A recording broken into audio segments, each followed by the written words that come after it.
السلام علیکم محترم عزتمنو قدرمنو مسلمانانو ورونو امید لرم چې جوړ او روغ به یاست او د صحت جامې به مو پر تن باندې رسول الله صلی الله علیه وسلم مبارک فرمایي چې کله چا امانت درته ایښو وي دغه امانت مه خوندي کوه دا مه قبلوه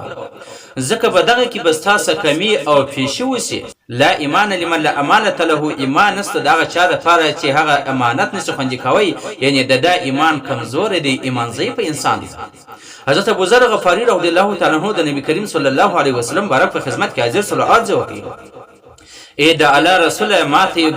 گورنری راکه ماته مشرتوب راکه نبی کریم صلی الله علیه وسلم بارک ورته فرمایي ای ابوذر غفاری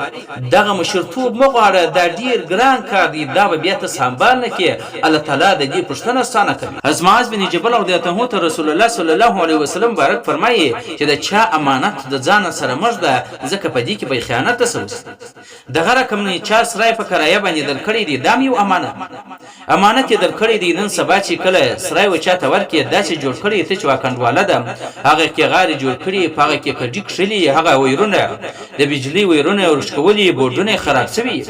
دا یو امانت دی ای مسلمانه چې تا په دا امانت کې خیانت کړی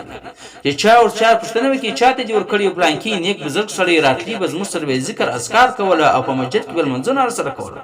هغه داسې افعال وکړي چې بیا سړی د هغه نظر پچی چې بل چاته به دغه سرای په کرایه باندې نه ورکوي نو دغه سرای ستا سره امانت دی په دغه سرای کې به خیانت نه کوي سرای په کرایه باندې څه رقم ستا سپارل سوی دی تا ته درکول سوی دی د امانت په شکل باندې دا به هغه رقم سپاري دغه رقم دکان سولو دغه رقم بل شي په کومه طریقه باندې تا ته سپارل سوی موټرسایکل سولو موټر سولو په هغه شکل او صرف به دغه سړي ته سپاري دغه رقم د الله رسول فرمای المجالس بالامانه مجلسونه په امانت سره دي مجلس چا د توکي هغه مجلس په امانت ساتي خیال به ساتي بل چاته به نه کوي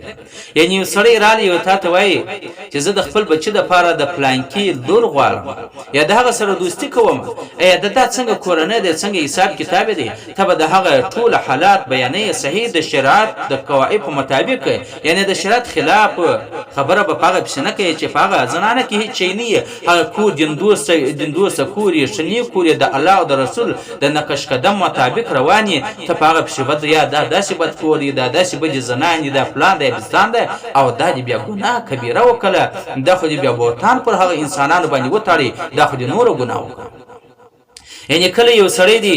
د 15 کالو الک دی دغه د پاره کوزده کوي هغه د 10 کال شزه ده یا د 40 کال شزه ده اګه چیرې دلته هغه ته حال نه کې بیان نو دغه ټول ژوندۍ دی ور برباد کړي دی الګ ټول ژوندۍ چې دی ژوند دی سره ژوند دی او دی په جنجال باندې اخته وي باید کم څوک د چا سره مشوره کوي هغه د خیر مشوره د خیر نظر او فکر د هغه سره شریکي